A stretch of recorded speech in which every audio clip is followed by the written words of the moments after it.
bem, senhores. Então, estamos ao vivo. Aula passada, deixa eu só recuperar aqui a aula passada.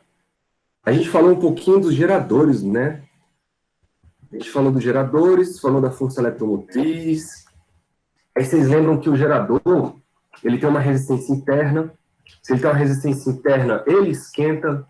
Então, parte da energia que ele produz, ele perde para ele mesmo. Produz sim, né? Entre aspas, porque não existe produção de energia real.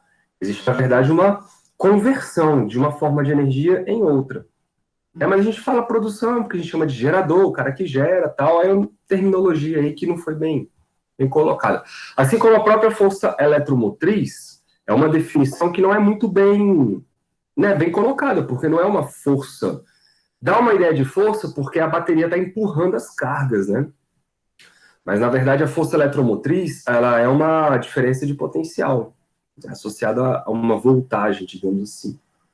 Bom, aí vocês viram a equação do gerador, vocês viram a lei de Kirchhoff, ou Kirchhoff, né, que é a soma das DBQs. Muito bem, eu falei para vocês a resistência em série, que é só somar as resistências. Vimos lá a potência do gerador. Acompanhando aqui o que eu fiz, tá?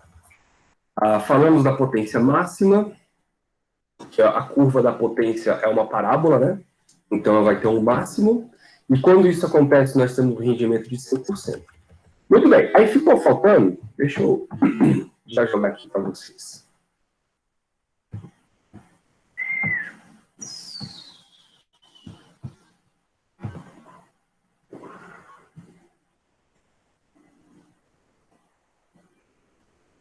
Pronto. Vou colocar a minha telinha aí, né? Então, ficou faltando, galera, a gente falar um pouquinho das resistências em paralelo e os aparelhos de medida. Então, é isso que eu vou fazer hoje com vocês. Eu vou falar um pouquinho das resistências em paralelo, falar um pouquinho do amperímetro, do voltímetro, e ver se, quando sobrar tempo, a gente faz algum exercício lá do livro de vocês, para vocês já se situarem, né, o que está acontecendo. Muito bom. Então, bora lá.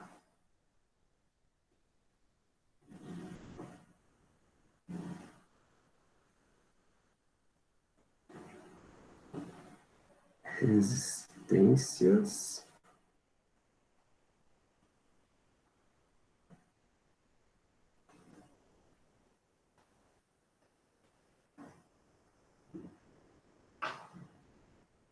em paralelo.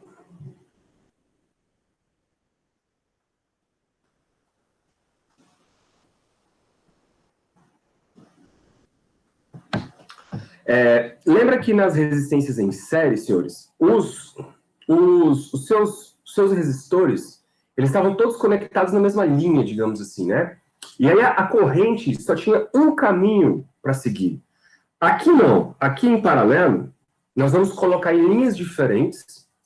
Isso quer dizer que a corrente elétrica ela vai se dividir em caminhos diferentes e vai passar uma corrente para cada resistor. Mas o que nós vamos ter de diferente é que nesse tipo de ligação aqui, vocês vão ver que os resistores todos em paralelo, eles vão estar associados a uma mesma diferença de potencial. Então, essa aqui é uma grande diferença. Vamos colocar para vocês poderem entender. Ó. Os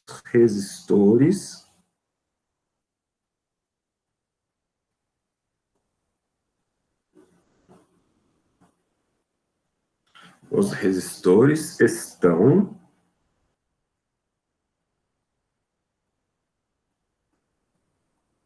submetidos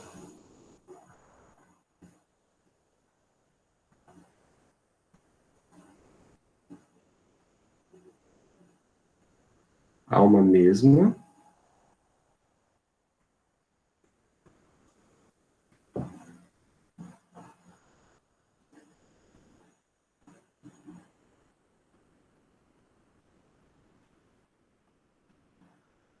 DDP. Como é que seria isso? Deixa eu roubar a figurinha acho que é do livro de vocês. Cadê ela aqui? Cara, tanta aula que eu estou preparando que Ave Maria. Aqui, ó. Então, imaginem que vocês têm aqui 3 resistores e eles estão ligados em linhas diferentes, vocês estão vendo? Só que o grande lance aqui é o seguinte, galera. Se você associar a, por exemplo, este ponto aqui, ó, logo na saída da parte positiva da sua bateria, como sendo um ponto A, esse ponto A, ele vai ser o mesmo em qualquer outro ponto onde não apareça nenhum resistor no caminho. Então, aqui é o ponto A, aqui é o ponto A. Por que a gente faz isso? Porque, lembrem, a gente considera que os fios não têm resistência, logo, desse ponto A, logo na saída da sua bateria, até os próximos pontos A, se você não tem resistor no caminho, isso quer dizer que você não tem queda de potencial. Então, o potencial elétrico é o mesmo em todos esses pontos. Então, fisicamente falando, eu posso falar que são todos os pontos, o mesmo ponto A. Beleza? Eletricamente é o mesmo ponto, porque todos têm o mesmo potencial. Agora, quando você pula uma resistência, aí vocês lembram da aula passada? Existe uma queda de potencial, né? Quando você pula uma resistência, quando você passa por uma resistência. E essa queda de potencial, ela gera um novo ponto, um novo potencial. Então, por exemplo, quando a gente passa pelo R3, a gente tem uma queda de potencial e esse ponto aqui passa a ser um outro ponto. Vou chamar de B. Da mesma forma, quando você pula o R2, vai ter um novo ponto. Vai ser o mesmo ponto B pelo mesmo motivo lá em cima. Né? Não tem resistências entre os pontos B aí. Então, isso quer dizer que são todos, fisicamente falando, o mesmo ponto. Até chegar lá na sua bateria. Então, percebam que todas as resistências estão ligadas entre os mesmos 2 pontos. Então, a diferença de potencial para todas elas, a gente pode chamar de VAB. Todo mundo está submetido à mesma diferença de potencial. Então, percebam a diferença, galera. Lá, nas ligações em série, todas as resistências têm a mesma corrente elétrica. E aí elas dividem os potenciais. Aqui é o contrário. Aqui, em paralelo, as suas resistências têm a mesma diferença de potencial e elas dividem a corrente. Sacou? Então, olha para a corrente total. A corrente total que passa no seu circuito é essa aqui, ó. I. Quando ela chega no ponto A, no primeiro ponto A, ela se divide em 2 pedaços. Um pedaço corre para a resistência 1 e o outro pedaço vai tentar atravessar as outras 2 resistências, a 2 e a 3. E aí, quando chega lá no segundo ponto A de novo, uma nova divisão é feita, de maneira que cada resistência é percorrido por uma corrente diferente, beleza? Se você olhar, galera, para a equação que relaciona tudo isso, lembra que VAB é igual a R vezes I, certo? Como todas as resistências estão com a mesma voltagem, então o lado esquerdo dessa equação é uma constante, isso quer dizer que o caminho que tiver a maior resistência é o caminho que vai ter a menor corrente. Faz sentido isso, né? O caminho mais fácil a ser percorrido é o caminho onde vai passar mais corrente elétrica. Tudo bem? Isso quer dizer que, nesse caso, a resistência e a corrente são inversamente proporcionais. Qualquer dúvida, vocês dão um grito aí, ó. Fábio, você tem que ir atrás de um tratamento, cara. Eu acho que você é viciado em figurinha. Figurômetro anônimo. Olha aí. Eu tenho quase certeza que você tem esse diagnóstico aí, cara. Enfim. O que eu estava falando? São inversamente proporcionais, então. A corrente e a resistência, quanto maior é um, menor é o outro. É assim que acontece, por exemplo, galera, numa descarga elétrica, por exemplo, um relâmpago. Quando você vê uma descarga elétrica passando pelo ar, você vê aquele troço se ramificando em vários lugares, né? E existe um centro daquela descarga elétrica no céu.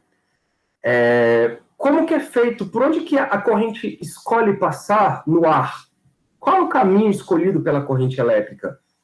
É igualzinho, se você for pegar o desenho feito por um relâmpago, é igualzinho, galera, o desenho feito por uma raiz de uma árvore, tá?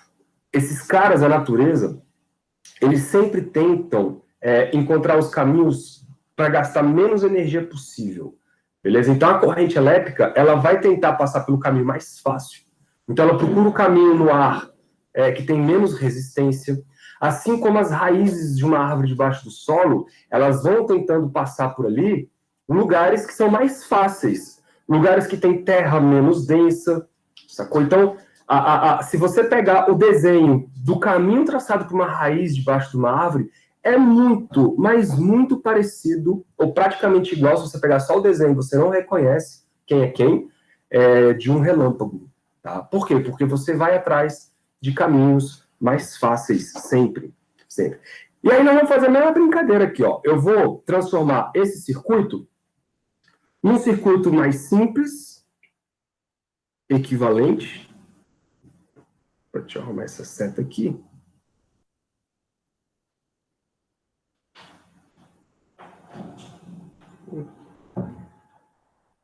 A habilidade não é... Olha só, que coisa, não? Tá bom. Isso é uma seta. Vamos transformar esse cara num circuito só. Aqui.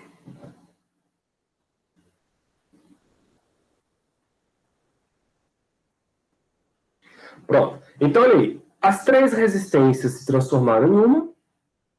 E as três correntes se transformaram também em uma. O que nós sabemos, galera? A gente sabe... É o quê, cara? Adoro... sim, é normal, né? A atenção é uma coisa que dura pouco. Então, a corrente elétrica total é o Isão. Só que quando a corrente elétrica ela vai se dividindo, galera, vocês lembram que existe um princípio chamado princípio de conservação das cargas. As cargas não podem sumir. Então, a quantidade de carga que entra em um determinado nó, o que é um nó? São esses pontos aqui, ó. Isso aqui é um nó. Sempre que tiver divisão de corrente, você vai ter um nó. Isso aqui é outro nó. Isso aqui, ó, esse outro cara aqui, não é nó, tá? Por quê? É uma quina, por assim dizer. Mas não é um nó. Por quê? Porque ali você não tem divisão de corrente. A corrente que chega ali é a corrente 3.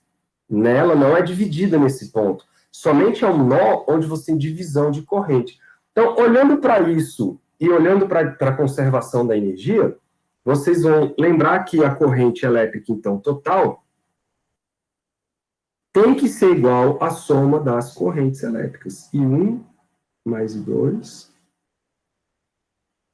mais I3. Certo, galera? Então, com isso, a gente consegue montar uma equaçãozinha rápida. Ó. Essa equação do primeiro circuito, né? Vamos para a equação do segundo circuito? O segundo circuito, ele vai dizer o seguinte.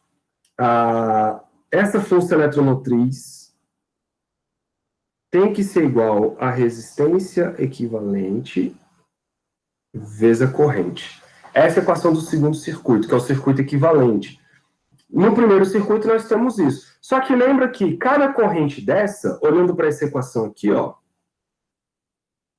cada corrente dessa, eu posso trocar por VAB sobre R.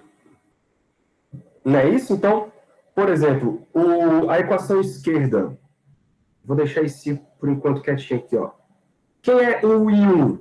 O I1 nada mais é do que a diferença de potencial nos terminais dele, dividido pela resistência dele. mais, quem é o I2? Mesma coisa, VAB sobre R2, e assim por diante. VAB sobre R3. E esse cara aqui, ó, o I total, ele vai ser a força eletromotriz dividido pela resistência equivalente. Certo, galera? Então, vamos substituir lá. Ó. No lugar do I, eu coloco, então, a força eletromotriz sobre a resistência equivalente. VAB eu vou botar em evidência. Né? E a força eletromotriz aqui, ela é a própria VAB, né? 1 sobre R1, 1 sobre R2, mais 1 R3. Pronto. Bom, corta um cara com o outro e a gente chega na expressão que vocês lembram lá do ensino médio, quando vocês eram felizes e não sabiam, que é 1 sobre a resistência equivalente é igual a 1 sobre R1 mais 1 sobre R2 mais 1 sobre R3.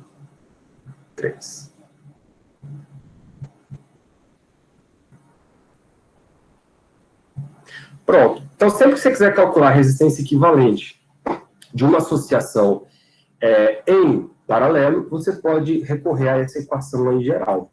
Tá bom? Claro que isso a gente está fazendo para 3 resistores. A gente pode generalizar. Se eu generalizar e falar assim, ó, vamos fazer agora para N resistores. Não sei quantos são. Então, para N resistores,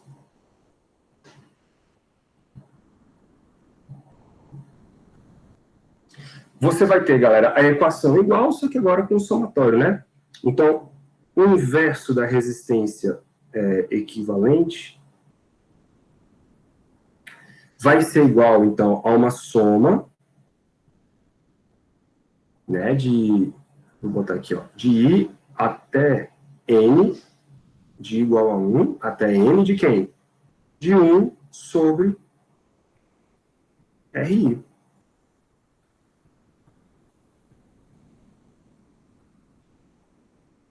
Né? Então, se for 2, é 1 sobre R1 mais 1 sobre R2. Se forem 3, 1 sobre R1 mais 1 sobre R2 mais 1 sobre R3. E assim por diante. Alguns comentários são interessantes aqui. Ó. Primeira coisa, vocês lembram que a potência dissipada ela pode ser escrita de 2 maneiras? Eu posso escrever que a potência ela é igual ao RI ao quadrado, ou ela vai ser o V ao quadrado sobre R. Se vocês olharem para as duas, vocês vão ver que elas querem dizer, aparentemente, elas estão dizendo coisas diferentes. A primeira está dizendo assim, olha, quanto maior o valor da resistência, maior é a potência dissipada. E a segunda está dizendo o seguinte, não, quanto maior é o valor da resistência, menor é a potência dissipada. Então, aparentemente, essas duas equações são contraditórias. Lembram que, na verdade, a potência, de uma maneira genérica, é dado por I vezes a diferença de potencial. Então, o que vocês têm que tomar cuidado é o seguinte, galera. Quando você for comparar quem esquenta mais, ou quem consome mais energia, ou seja, quem tem a maior potência, vocês têm que ir atrás do tipo de ligação que você está fazendo. Então, por exemplo, se você estiver falando de uma ligação em série, você está olhando para todos os resistores ligados numa mesma linha, e o que eles têm em comum? Eles têm em comum a corrente elétrica. Então, você tem que olhar para esta equação aqui, ó. Como todo mundo tem a mesma corrente elétrica, aí, aquele que tiver a maior resistência é aquele que vai consumir mais energia, certo? Agora, se você tiver numa ligação em paralelo, aí o que esses caras vão ter em comum? Eles vão ter em comum a diferença de potencial. Quando você tiver que comparar, então, coisas desse tipo, você vai olhar para a segunda equação. Essa aqui, ó. Nessa equação, se você tiver todo mundo com a mesma DDP, aí o contrário acontece. Aquele que tiver a maior resistência é aquele que vai esquentar menos. Por quê? Porque lá vai ter a menor corrente elétrica. Então, vamos fazer um raciocínio rápido. Na sua casa, quem é que consome mais energia? Elétrica.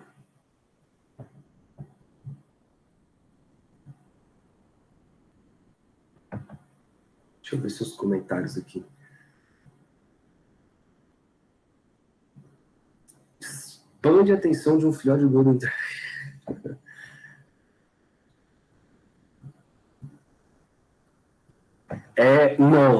Não é geladeira. Apesar da geladeira máquina de lavar, são caras que consomem bastante. Mas você que a geladeira fica ligada muito tempo, né? É o chuveiro. É o chuveiro por quê? Porque o chuveiro, ele precisa liberar uma grande quantidade de energia para esquentar a água. E esquentar a água não é fácil, velho. Eu não sei se vocês lembram, mas a água é uma das substâncias na natureza que tem o maior calor específico. Isso quer dizer que a água é um cara que é muito difícil de esquentar. Você precisa de muita energia. E, claro, muito difícil de esfriar também, né? Você precisa perder muita energia para esfriar a água. Então, o chuveiro elétrico, galera, ele, na sua casa, ele é o cara que tem a maior potência.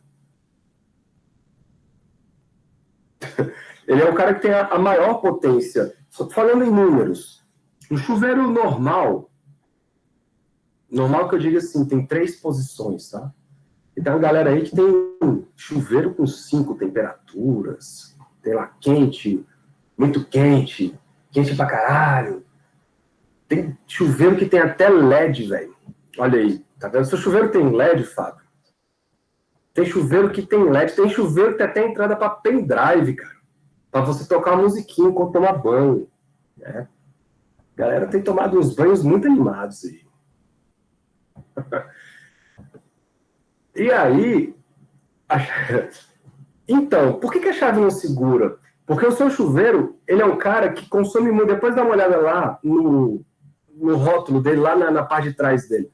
O chuveiro normal tem lá 3 posições: inverno, verão e desligado. Ele é um cara que tem uma potência na posição que mais consome energia, que é a posição inverno. Ele tem uma potência de mais ou menos 4.000 watts. Tá? Então ele é um cara que tem muita potência. Aí a pergunta é, na sua casa, as coisas estão ligadas em série ou em paralelo? Ou em paralelo? Na sua casa. Aí você fala, bom, eu sei que se for em série, se eu corto uma resistência, deixa eu colocar um desenho aqui.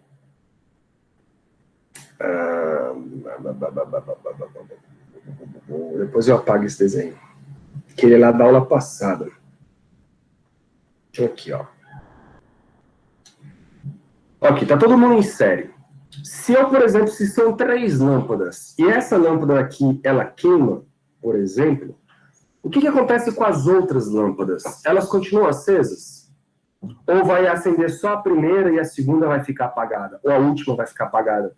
E a resposta é, se uma, galera, queimar, todas elas vão se apagar.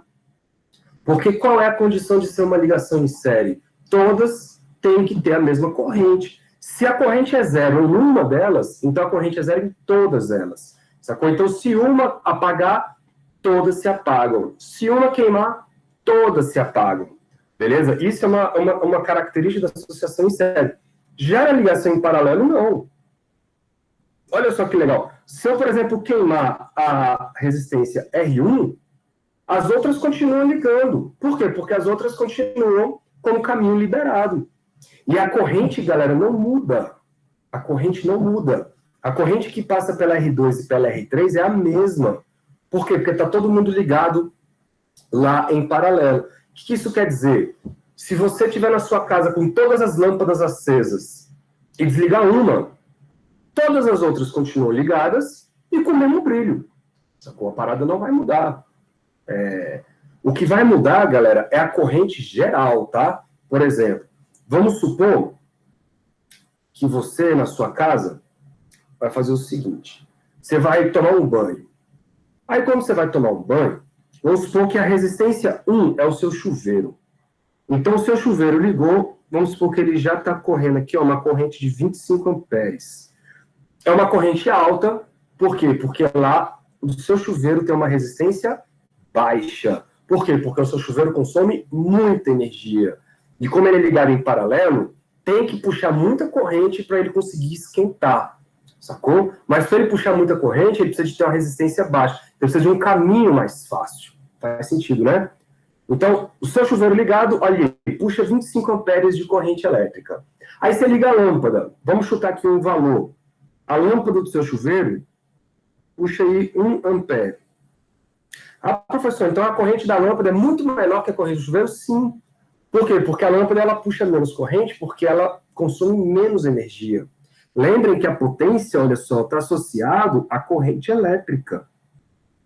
Se todo mundo na sua casa tem a mesma diferença de potencial, que são lá os 220 volts, então aquele que tiver a maior corrente é aquele que consome mais. Só que o cara que vai ter a maior corrente é o cara que vai ter o caminho mais fácil. Então é o cara que vai ter a menor resistência de todas. Então, olha aí, você já está com 25 amperes no seu chuveiro, 1 ampere na sua lâmpada, e vamos supor que você ligue mais alguma coisa lá.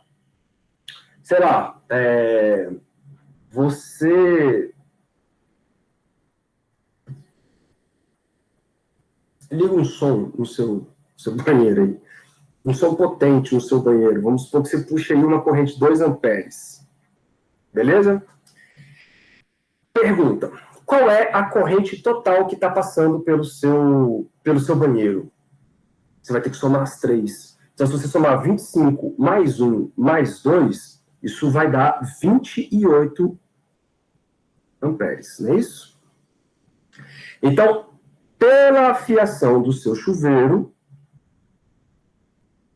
nesse momento, passam 28 amperes. Beleza? Isso já é quase a capacidade, por exemplo, de alguns disjuntores. Ah, cara, usa a imaginação aí, velho. Só dei a ideia. O que acontece, galera? Alguns disjuntores, eles seguram até 30 amperes. Até 30 amperes. Por quê? Porque, percebam, quanto mais corrente elétrica, mais dissipação. Então, se você começar a puxar corrente demais no fio do seu banheiro, ou da sua casa, na fiação da sua casa, e você começar a produzir ali um superaquecimento na fiação, porque na vida real, os fios têm resistência. Se os fios têm resistência, eles também esquentam. Então, se você provocar um superaquecimento ali na fiação da sua casa, você pode começar um incêndio. Ou por conta de um curto-circuito, por conta de um pedacinho de plástico que foi queimando, foi derretendo e tal. Superaquecimento, tá bom? Então, se você tiver... Imagina, cara, se você tem um chuveiro na sua casa e você liga o segundo chuveiro ao mesmo tempo, cada chuveiro puxando 25 amperes, já está com uma corrente geral na sua casa de 50 amperes. É muita corrente, velho. É por isso que em muitas casas, quando você liga 2 chuveiros, desarma o disjuntor. Por quê? Porque ele foi programado, digamos assim, para desarmar quando a corrente passar por um valor limite. Isso quer dizer que quanto mais coisas você liga, mais corrente você está puxando. Aí você fala, professor, então, peraí. E se o vizinho reclamar lá do som do meu banheiro e mandar eu desligar? Aí eu vou e desligo. Beleza, você vem aqui, ó, desligou esse cara. O que aconteceu? não está passando 2 amperes. O que acontece com as outras coisas? A corrente do seu chuveiro muda? Não. A corrente da sua lâmpada muda? Não. Tudo fica igual. Só que agora, você não tem mais 3 coisas ligadas, você tem 2 coisas ligadas, certo? E aí, as 2 coisas ligadas não estão puxando mais 28 amperes. As 2 coisas ligadas estão puxando 26.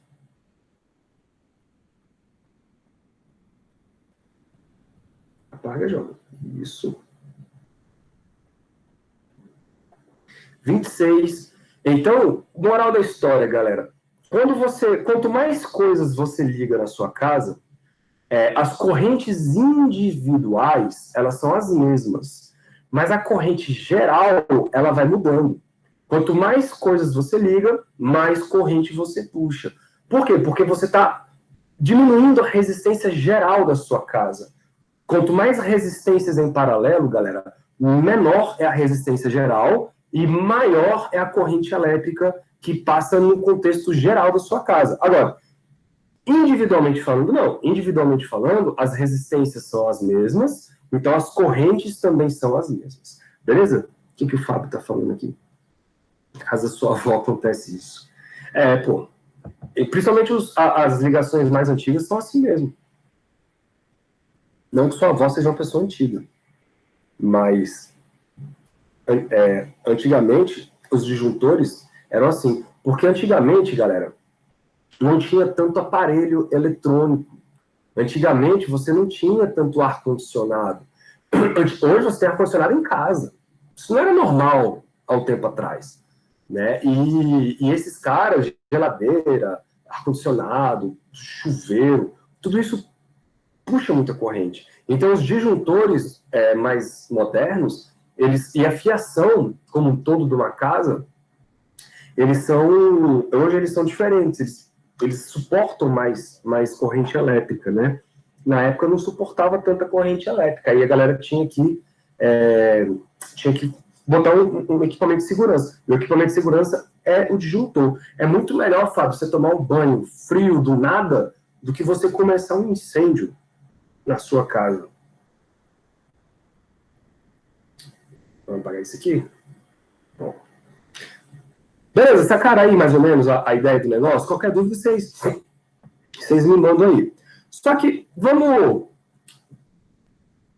É quentinho, né? Isso até demais. Vamos fazer algumas aplicações. Então, primeira aplicação. Usando as resistências lá. Isso aqui, na verdade, galera, são atalhos para vocês resolverem alguns exercícios, tá? Então, imaginem que vocês têm vários resistores. Eu vou botar N resistores.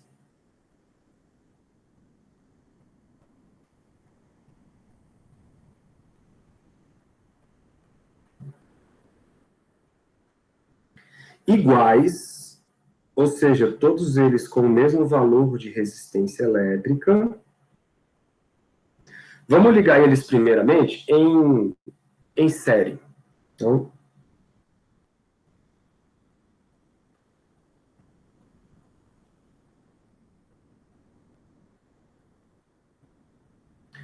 se eu colocar vários resistores em série, eu sei, galera, de antemão que a resistência equivalente do meu circuito vai ser a soma de todos eles. Então, é a soma do R1, mais a soma do R2, mais R3, mais R4, mais R5, até o último. Só que como todos eles são iguais, eu não vou colocar R1, R2, R3, R4. Por quê? Porque todos eles são idênticos. Então, todos eles têm a mesma resistência que eu chamei aí de R.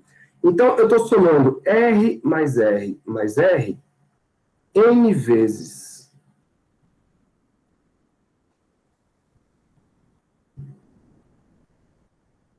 Certo? Isso tem que dar N vezes o valor do R. Então, a resistência geral aí, basta você multiplicar o número de resistores vezes o valor individual. Faz sentido, né? Então, se você tiver 10 resistências de 2 ohms, por exemplo, cada resistência, a resistência final vai dar 20, porque fica 10 vezes 2. Aí fica fácil de você calcular a resistência. E se eu tiver agora N resistores iguais de novo, só que em paralelo. Então, N resistores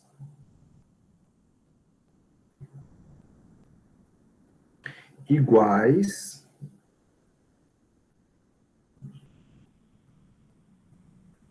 em paralelo.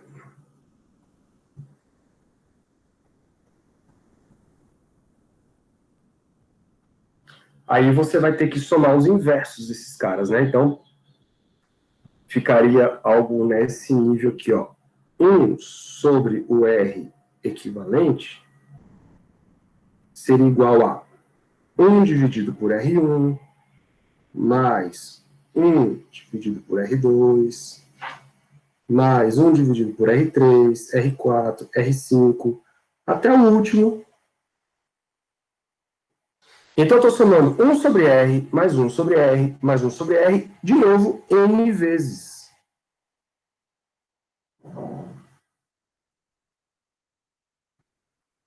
N vezes. Quanto que dá, então, 1 sobre R, mais 1 sobre R, mais 1 sobre R? Lembrem que, como eu tenho todo mundo com o mesmo denominador, a gente conserva o denominador R e somos fatores lá, né? Então, eu estou somando 1 mais 1, mais 1, mais 1, mais 1, mais 1, N vezes. Quanto é que dá 1 mais 1, N vezes? Dá N, né? Porque é N vezes 1. Então, no final das contas, isso vai ficar 1 sobre R equivalente. Isso vai ser igual a N sobre R. Certo? Só que o que eu quero? Eu quero, na verdade, a resistência equivalente e não o inverso dela. Então, o que a gente faz? A gente inverte os dois lados da minha equação. Se eu inverter o lado esquerdo, vai aparecer R equivalente em cima, dividido por 1. Não preciso colocar 1, então fica só R equivalente. Do lado direito, quando eu inverter, vai aparecer, então, R sobre N. Vou ajeitar isso aqui.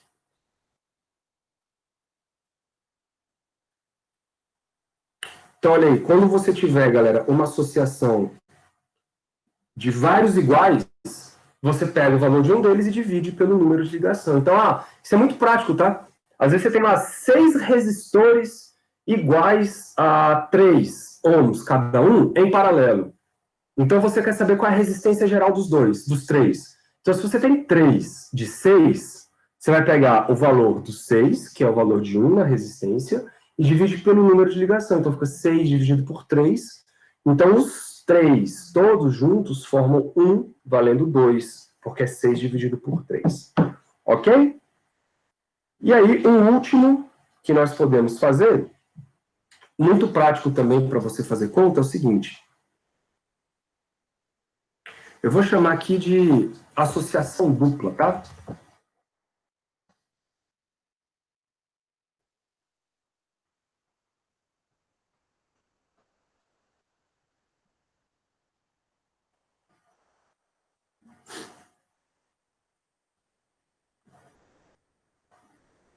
Associação dupla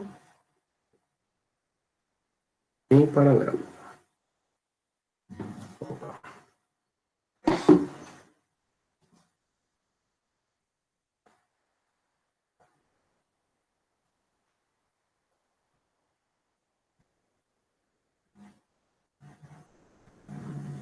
Beleza. Se eu colocar 2 resistores, apenas 2, em paralelo, a resistência equivalente, ela fica assim, ó, 1 sobre R equivalente é igual a 1 dividido por R1 mais 1 dividido por R2. E só.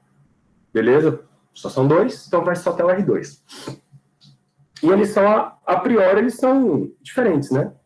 Então, eles vão ter valores diferentes. Como que eu resolvo essa situação? Eu tenho que tirar o MMC dos dois lados. Então, 1 sobre o R equivalente tem que ser igual a quem? Como é que eu tiro o MC, galera, de dois caras que eu não conheço o valor deles? Como é que eu tiro o MMC de dois números que eu desconheço o valor deles? Basta você multiplicar os dois. Então, se eu multiplicar R1, R2, esse é o MMC. Né? Para esse tipo de situação aí, eu posso falar que esse é o IMC. Aí, se você fizer a brincadeirinha lá, né? Divide pelo de baixo e multiplica pelo de cima, vai fazer o seguinte: R1 vezes R2. Dividido por R1, aí você vai cortar o R1 e vai sobrar o R2. R2 vezes o 1 lá de cima fica R2. Mais R1, R2 por R2, corto o R2, sobra R1. Beleza, agora inverte ambos os lados. Eu posso fazer isso.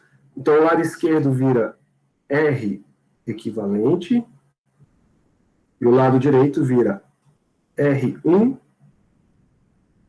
R2, dividido por R1 mais R2.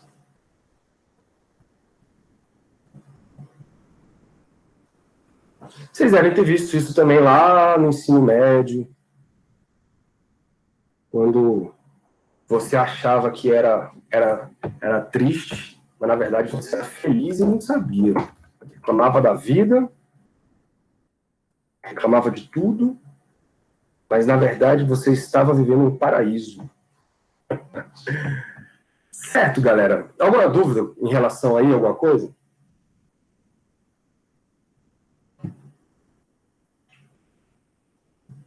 Tá tranquilo? Então deixa eu andar para frente aqui para a gente poder fazer um exercício pelo menos hoje ainda. Bom, o segundo tópico de hoje que eu queria comentar com vocês. Cara, é o que eu falo. A gente tem que aprender a aproveitar a jornada das coisas. Então, é igual vocês aí, estão fazendo um curso de computação. O caminho tem que ser, o caminho que vocês estão trilhando agora nesse momento, tem que ser um caminho agradável. Tem que enfrentar as coisas não para chegar lá no fim. Porque se você chega lá no fim, você fala, pô, cheguei, e aí? O importante não é lá, no fim. Eu acho que, para mim, o importante é o que você está trilhando, é a tua jornada, sacou? O fim é uma consequência. Porque não adianta nada tu chegar lá no fim, olhar e falar assim, pô, mas o que eu fiz durante esse processo? Não lembro? Sacou? Acho que aí não faz muito sentido. O sentido é você ir aproveitando o que você está fazendo. Você quer formar em computação? Então beleza. Então eu vou fazer uma faculdade de computação e vou aproveitar os momentos que lá acontecer. Vou sofrer? Vou sofrer. Vou estudar? Vou estudar. Vou me divertir? Vou me divertir. O que importa é a jornada. O diploma é uma consequência, e aí você vai acumulando experiências para a sua vida. Eu acho que isso é o que é válido, né? Calma, já vou focar. Calma. Relaxa. Só momento filosofia do negócio. Momento filosofia. Então vamos para os aparelhos.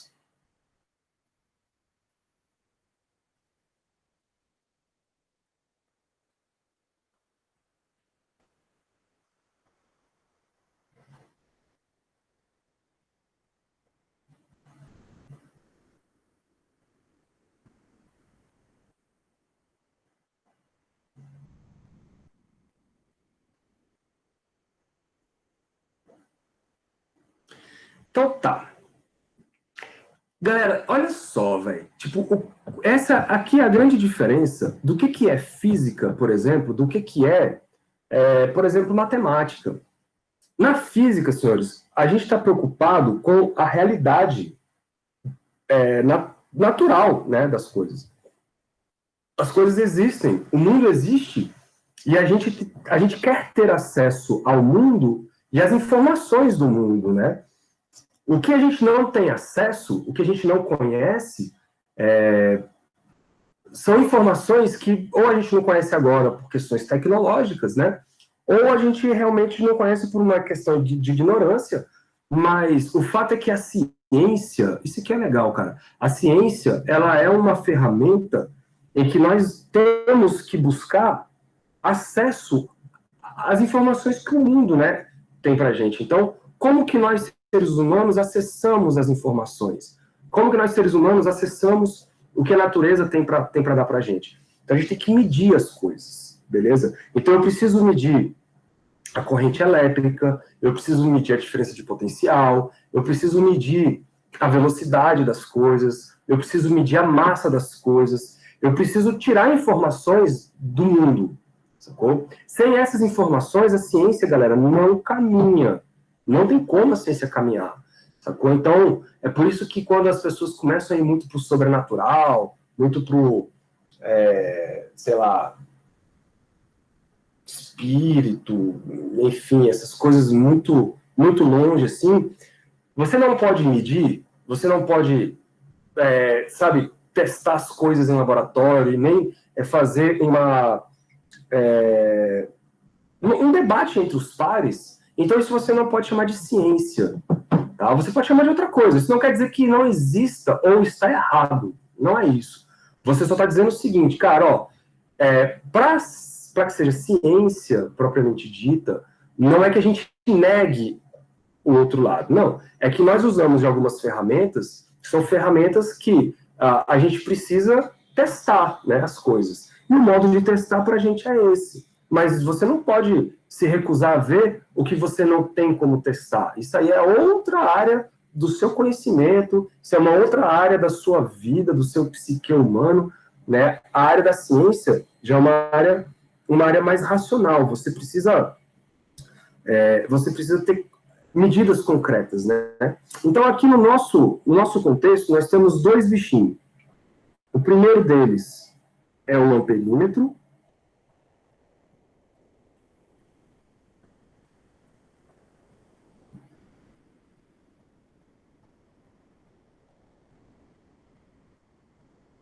Amperímetro.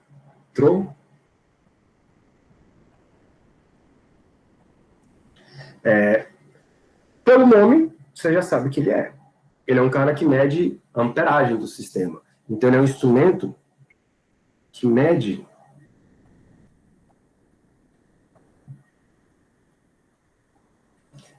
quem? A corrente elétrica. Então, ele mede a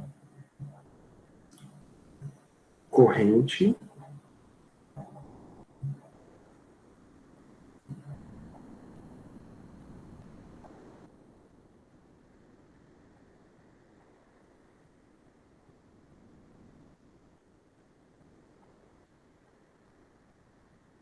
E aí vem agora um aspecto curioso da medida.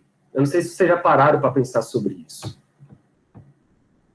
Quantificar coisas abstratas é um sintoma de autismo?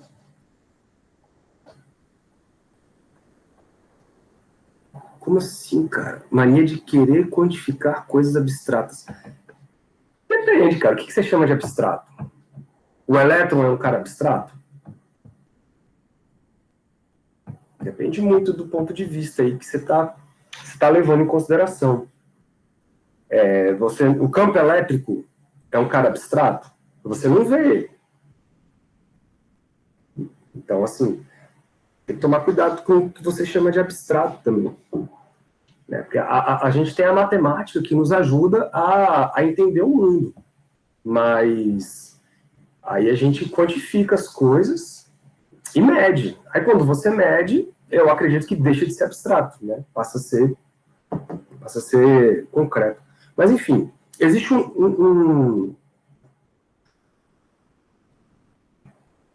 Ah, entendi. Você fala de sentimento, pensamento.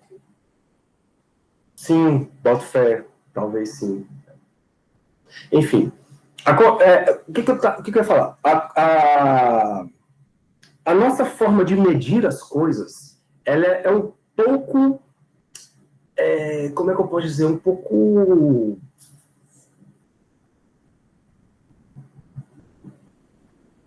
malandra, vou botar nesse termo.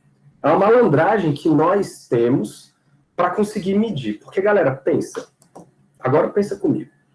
Se você quer medir, por exemplo, a corrente elétrica que passa num resistor, você sabe o que é corrente elétrica? Corrente elétrica é uma definição que nós criamos que representa uma quantidade de carga que atravessa uma determinada seção reta de um condutor por unidade de tempo. Então você vai medir quanto de carga em coulombs passa por segundo numa determinada seção reta lá do seu condutor. É isso que você quer medir. Só que, cara, pensa, um resistor é um condutor. Vamos pegar, por exemplo, uma resistência de chuveiro. Como que você vai medir a corrente do chuveiro? Como é que você vai contar a quantidade de carga que passa dentro da resistência do chuveiro? Vocês concordam comigo que você teria que colocar um objeto dentro da resistência do chuveiro e ele fica ali medindo clique, clique, clique, as coisas? Sacou? Pega não quer chuveiro, cara? Pega a lâmpada, então pega aqueles resistorzinhos de circuitos elétricos. Como é que você vai medir, cara, a corrente que passa no resistor daquele? Você não consegue. Você não consegue entrar dentro do sistema e olhar para ele e falar assim, opa, tá passando aqui 20 cargas por segundo. Você não consegue. Você não tem acesso àquilo. Então, qual é a mutreta? Qual é a nossa malandragem? A gente tenta pegar um outro sistema, esse outro sistema a gente chama de aparelho, ou aparato experimental, conecta com esse sistema que você quer medir, sabendo que aquilo que você quer medir nele é a mesma coisa que está sendo medido, que está passando pelo seu aparelho. Exemplo, temperatura. Quando você quer medir, por exemplo, a temperatura de um copo d'água, o que você faz? Você pega um copo d'água, coloca o termômetro, né? E espera medir a temperatura. Só que o que você está fazendo, na verdade? Você está entrando em equilíbrio a água que está no copo com o seu termômetro. De maneira que, quando entrar em equilíbrio térmico, você sabe que a temperatura da água é igual à temperatura do termômetro. Então, quando você tira o termômetro e olha a temperatura do seu termômetro, você, na verdade, está olhando para a temperatura do termômetro. Você não está olhando para a temperatura da água. Só que, por inferência, você sabe que a temperatura que o termômetro tem é a mesma temperatura da água. Por quê? Porque eles entraram em equilíbrio térmico. Então, vocês estão vendo que é uma malandragem que nós achamos para medir a temperatura de um sistema, mas, na verdade, olhando para a temperatura de outro sistema. Sacou a lógica? Então, aqui é a mesma coisa, galera. Aqui é a mesma coisa. A gente precisa de um aparelho que meça uma corrente elétrica. Eu não consigo entrar dentro do resistor para medir a corrente elétrica. Então, o que eu faço? Eu crio um aparelho onde passa por ele uma corrente, aí nesse aparelho eu consigo registrar, porque eu consigo montar um aparelho para isso, de maneira que a corrente que passe nesse resistor, nesse aparelho, seja a mesma corrente que passe no resistor. Aí eu comparo a corrente que passou aqui, a corrente que passou aqui foi 2 amperes, então essa corrente aqui também é 2 amperes. Então eu meço a corrente que passa no resistor assim. Na verdade, a gente mede coisas assim, a gente tira inferências comparando situações. Tudo bem? Isso vai ter um problema, não aqui, né? Vou chegar lá depois. Isso vai ter um problema lá na frente, porque essa nossa forma de medir é você colocar coisa nova no sistema. Está entrando com outro sistema dentro do seu sistema. E isso pode causar perturbações. E vai acabar causando.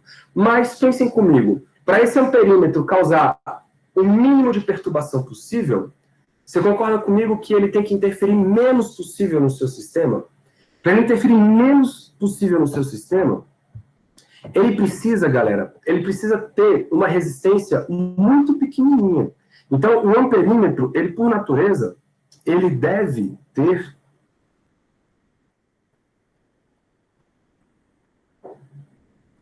senão ele não é um amperímetro muito confiável, ele deve ter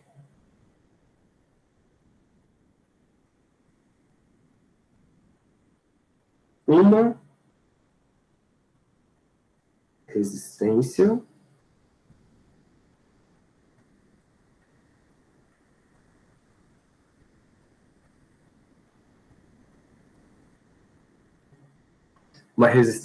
elétrica, tá? Muito pequena.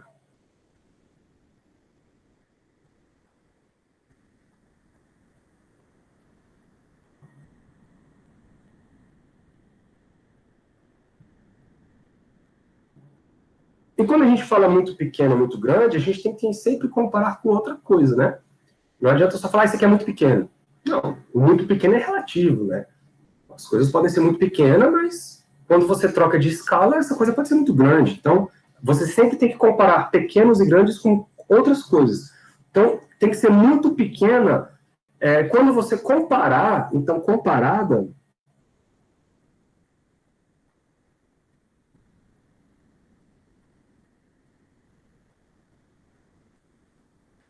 ao circuito. Então, comparada às resistências do circuito. Vou botar assim, comparada às do circuito.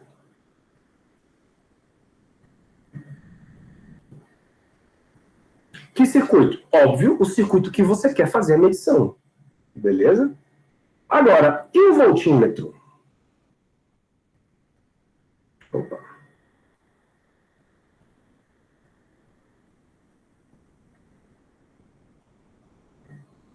Quem seria o tal do voltímetro?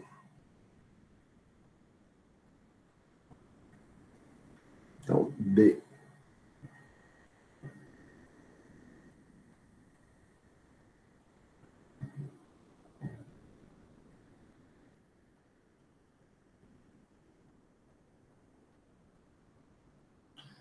O voltímetro, o nome já entrega ele é um cara que vai medir a voltagem.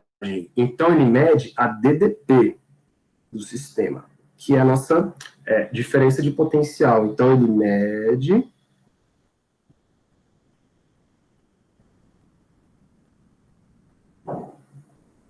a DDP.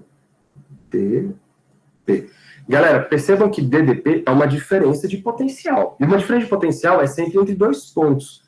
Então, o seu voltímetro ele tem que ser ligado em um ponto e em outro ponto. Aí você está lendo a diferença de potencial entre esses dois pontos.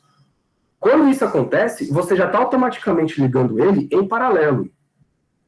E para ele atrapalhar minimamente a medida, aquela conversa que eu estava tendo com vocês, como ele está abrindo um novo caminho, ele tem que evitar passar muita corrente para cima dele, porque você muda a corrente da resistência que você tinha lá. O que isso acontece? Você precisa, então, que ele tenha uma resistência muito alta para que passe a menor corrente possível em cima dele. Então, ele é o contrário do amperímetro. Então, ele deve ter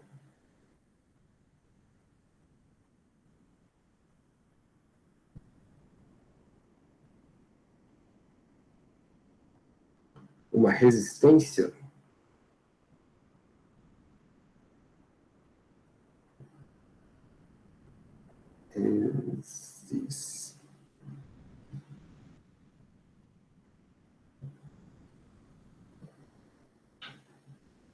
uma resistência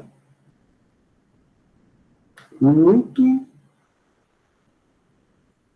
alta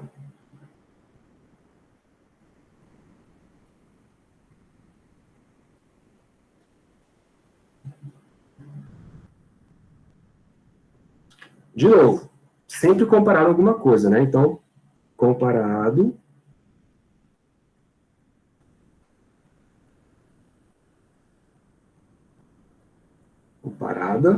às do circuito.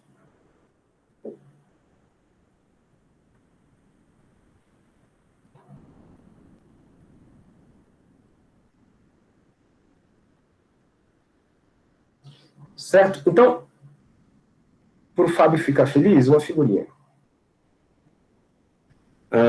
Aqui, ó, essa.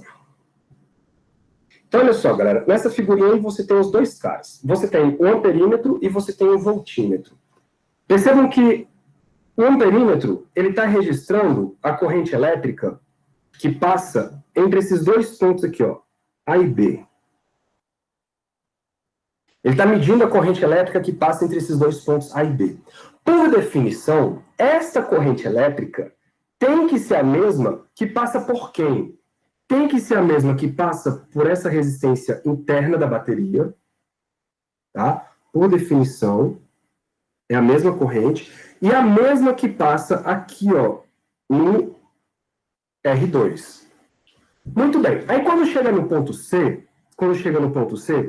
em outras palavras, né? Quando eu coloco um perímetro nesta posição, que está aí, ele está medindo a corrente elétrica, por definição, ele está medindo a corrente elétrica que passa no Rzinho, e está medindo a corrente elétrica que passa no R2.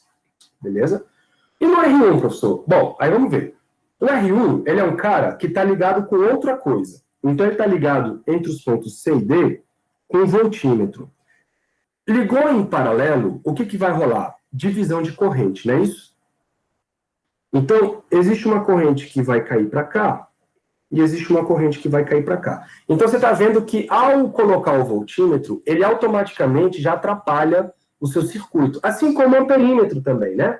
Se você pudesse criar um voltímetro ideal, perfeito, esse voltímetro, no caso ideal, ele teria uma resistência infinita.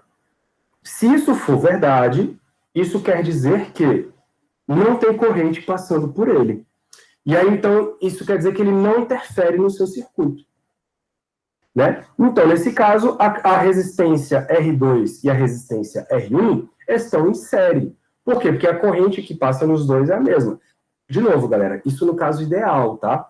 No caso real, não é assim que funciona. Ao colocar o voltímetro, ao colocar o amperímetro, eles atrapalham um pouco a medida. É pouquinho, né?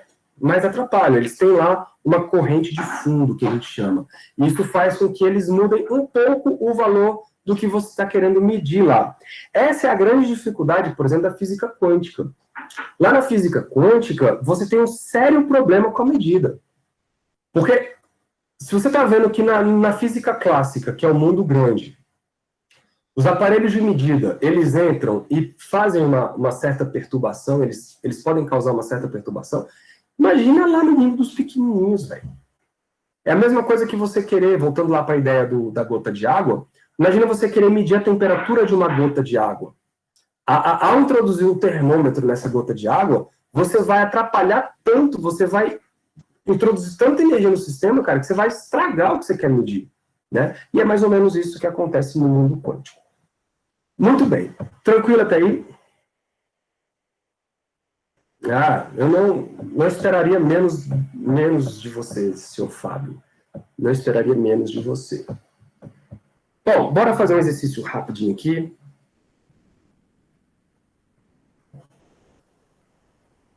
Galera, alguma dúvida?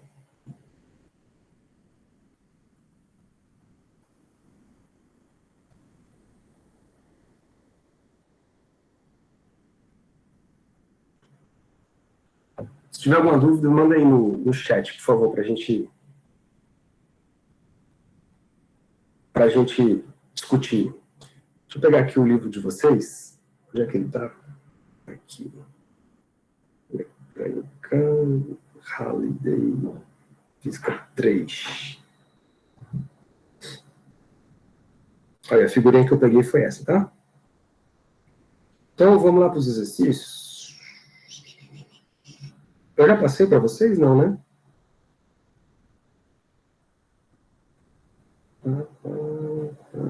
Aqui. Bora fazer essa 3 aqui, porque ela fala de uma situação interessante. Ó, questão 3. Uma bateria de automóvel com força eletromotriz de 12 volts e uma resistência interna de 0,04 ohms está sendo carregada com uma corrente de 50 amperes. Então, galera, o que é isso? Você tem uma bateria que está sendo carregada. É você pegar o seu celular e colocar na tomada. Pergunta, nesse momento, o seu celular sendo carregado, ele está funcionando como uma bateria de verdade, ou seja, ele está liberando energia para o sistema ou ele está recebendo energia? Então, percebam que o contexto muda. Então, nesse caso aí, nós temos uma bateria, ou uma força eletromotriz, recebendo energia. Então, eu vou colocar a situação mais ou menos assim, ó. Imaginem que você tem aqui a sua... Exercício 3, né?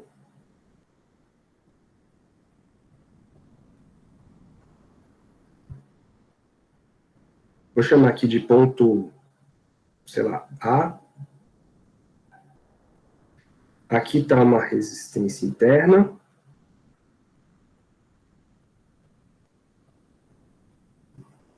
E aqui está a sua bateria.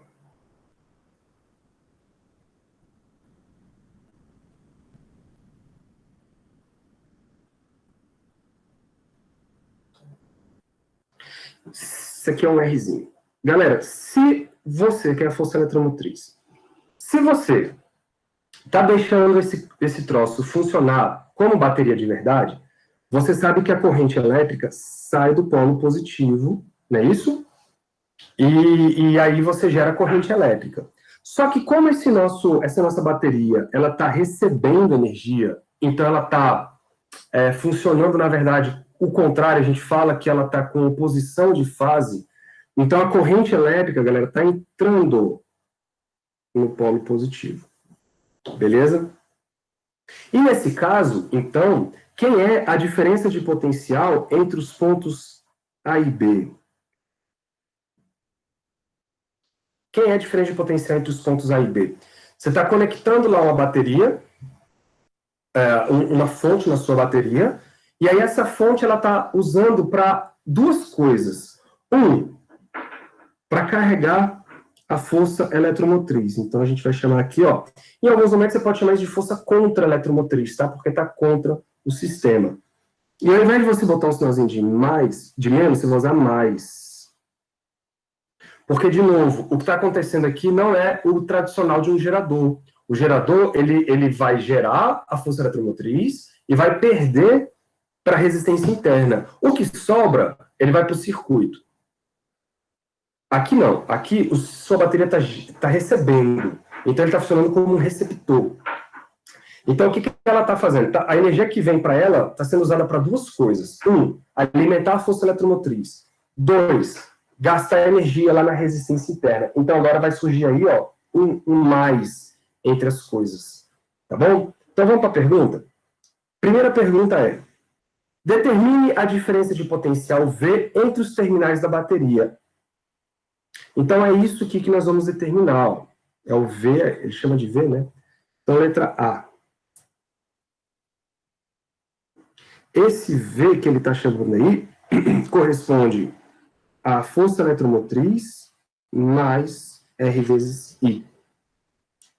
Então, substituindo, vamos lá pegar o problema. Ele fala que a força eletromotriz é 12 volts, resistência interna é 0,04 e a corrente é 50. Então, aqui vai ficar, ó, 12 volts mais 0,04 vezes 50. Bom, 4 vezes 5, galera, é 2, né? 4 vezes 5 é 2. É 20, desculpa. 5 vezes 4 é 20. Então, se você anda com a casa para o 50 e para o outro, você vai acabar vendo que isso vai dar um 2, e aí 12 mais 2 vai dar 14 volts. Então, esta é a diferença de potencial nesse momento nos terminais da sua bateria. Ela está recebendo 14 volts. Desses 14 volts, 12 são para a força eletromotriz e os outros 2 a sua resistência interna está consumindo. Beleza? Letra B. Qual é a potência dissipada no interior da bateria? Então, a gente sabe calcular isso. Vamos lá, B. Potência dissipada, galera, eu posso usar duas equações, né? Ou eu uso P é igual a R vezes I ao quadrado, eu uso P é igual a V ao quadrado sobre R. Aí você pensa, qual que você vai usar, professor? Galera, aqui eu só tenho uma para fazer. Por quê? Porque eu não conheço, eu posso conhecer, né? Mas eu não conheço qual é a diferença de potencial da resistência interna. Percebam que eu conheço a diferença de potencial total, que é 14, e conheço a diferença de potencial da força eletromotriz, que é 12. Mas o específico da resistência interna, eu até conheço, que é 2 volts. Então, se eu fosse usar essa equação aqui, ó, eu teria que usar os 2 volts no lugar do V, tá bom? Geralmente você não tem essa informação, então eu não vou usar essa equação aqui, que é para acostumar vocês mal. Geralmente essa informação ela não é tão útil, né? E ela não é conhecida. Então, nesse caso, a potência, vou chamar assim, ó, potência dissipada, vai ser a resistência interna, que é 0,04, vezes a corrente ao quadrado. Fazendo a conta rápida aqui. 50 vezes 50, isso vai dar 2.500 vezes 0,04, 100. Então, pronto. 100 watts. Esse é o consumo da resistência interna. É um consumo alto? Para esse sistema aí, é um consumo bem alto. Imagina uma lâmpada, cara, de 60 watts, né? Uma lâmpada que já consome bastante coisa. Letra C.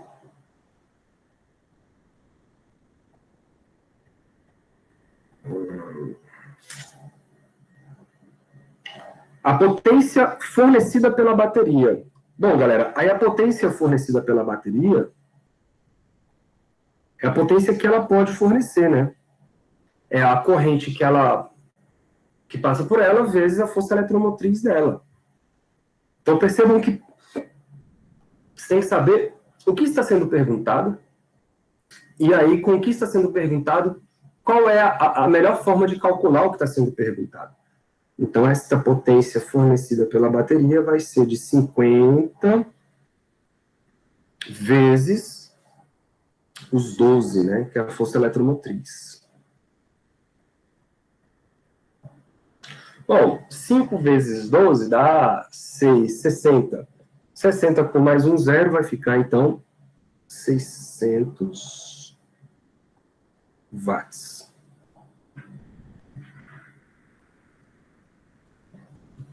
Beleza? Vamos lá, aqui não tem mais coisa.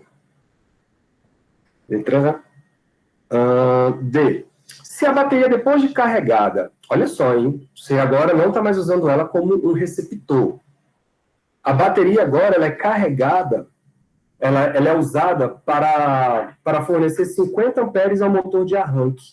Então, agora sim, o seu sistema funciona como uma bateria. E aí, agora você pode representar a parada assim, ó.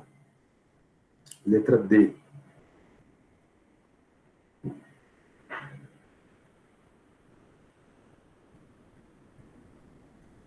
Vou colocar aqui de novo os pontos. A resistência interna. Eu vou manter a mesma ordem, tá? Aqui está o polo positivo. E aqui está o polo negativo. E aqui está o ponto B. Aqui é a resistência interna e aqui é a força eletromotriz. Só que agora, essa sua bateria, ela está sendo usada como bateria de fato. Então, a sua corrente elétrica, ela passa assim, ó, nesse circuito. Tudo bem? Ela passa nesse circuito. E agora, a DDP nos terminais dela, a gente vai chamar de V, vai ser a força eletromotriz menos RI. Professor, por que agora tem um menos? Porque agora a gente está pensando nos terminais da bateria. Os terminais da bateria é o que sobra que vai lá para o circuito. No caso aí é o motor de arranque, né? Então o motor de arranque está recebendo o quê? Está recebendo o que ela produz, menos o que ela perde. Ok? E a corrente aí vai, coincidentemente, vai continuar sendo a mesma coisa. Então, V vai ser igual aos 12, que é o que ela gera, menos 0,04 vezes 50. Então, agora tu vai subtrair 12 menos 2, que vai dar 10 volts. Beleza? Ela libera, então, para o motor de arranque 10 volts. Ele tem mais uma pergunta. Ele quer a potência dissipada na resistência, né? Que esse PR aí, que ele chama de PR. PR é a potência na resistência, eu chamo de dissipada. Então, a potência dissipada agora... Opa, letra D.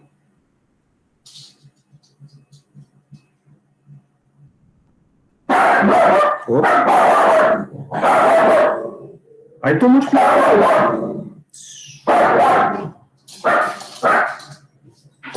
Resistência ao quadrado.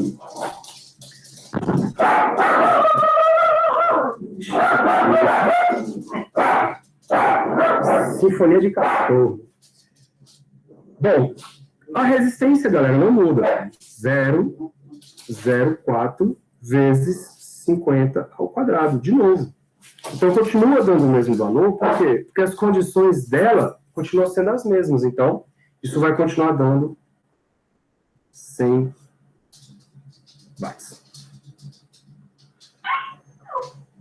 Beleza? O que vai mudar aí vai ser o que esse cara...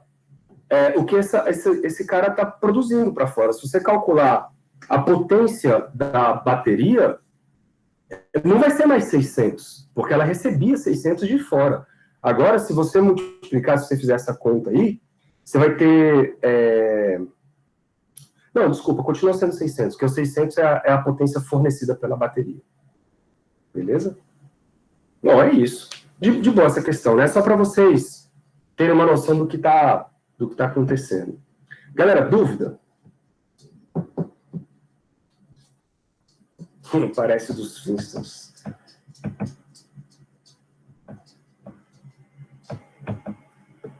Esses dias eu vi uma teoria muito doida, cara, que diz que os Flintstones mostra o futuro do mundo dos Jetsons. Olha que loucura, velho. A gente achava que era o contrário, é uma teoria maluca aí. Que, na verdade, onde o mundo que passa os Flintstones é o pós-apocalíptico da família Jetson. Aí vocês ficam aí com essa perturbação na cabeça. Senhores, dúvida com relação a alguma coisa aí? Posso encerrar a gravação? Manda aí.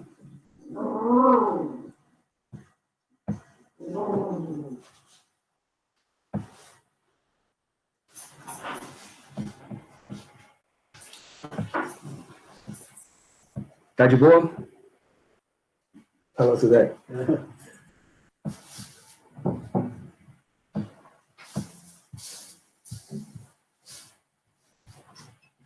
Bom, então vou encerrar a gravação aqui, ó.